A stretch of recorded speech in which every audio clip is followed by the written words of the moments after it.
السلام عليكم ورحمة الله وبركاته. رمضان كريم عليكم وعلينا وعلى أمة محمد، وكل سنة وانتم طيبين. جايه لكم النهاردة بقى بطبق فول للسحور، طبق فول خطير، فول أحلى من فول العربيات وبأسراره تكاته وحركاته. خليكم معايا لآخر الفيديو علشان تشوفوا طريقة الفول العظمة دي.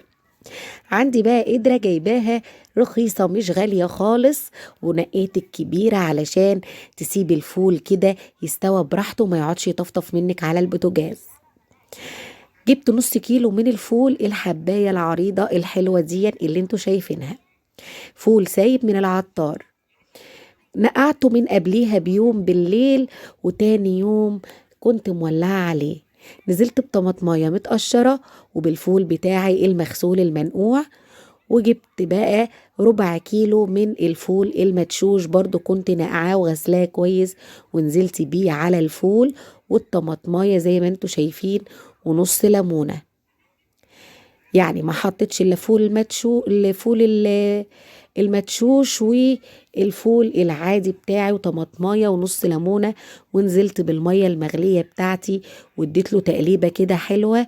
وبعد كده هسيبه على نار هاديه خالص على اوطى حاجه في البوتاجاز. زي ما انتوا شايفين كده بدأ يغلي ويتدمس معايا، والريحه كانت قلب الدنيا. جبت هنا كوباية صغيرة من العدس الأصفر المغسول المتنقي، وبعد كده لما الفول دخل في السوية رحت نازلة بنص كوباية العدس الأصفر بتاعتي. أحلى طبق فول معتمد وطريقة معتمدة وخطيرة جدا جدا جدا. يا رب تجربوها، وأكون بأنزل لكم فيديوهات تكونوا بتستفادوا منها، وأتمنى منكم تدعوا لي دعوة من قلوبكم، لأن أنا وولادي تعبانين جدا جدا، وأتمنى اللي يشوف الفيديو يسيب لي دعوة حلوة من قلبه. وما تنسوش لايك واكسبلور، واللي ما اشتركش في القناة ينزل على طول يشترك في القناة. قناتي اسمها يومياتي يو الجباس، بحاول اقدم لكم حاجات سهلة وبسيطة وطريقة سهلة واقتصادية علشان كل اخت و... وام تستفاد من الطريقة اللي أنا بعملها دي. وأي واحدة بتشتغل وموظفة وعندها شغل تقدر تعمل التحضيرات اللي أنا عملتها دي، علشان هتنفعها جدا جدا جدا، وهتستفاد منها في الوقت والمجهود.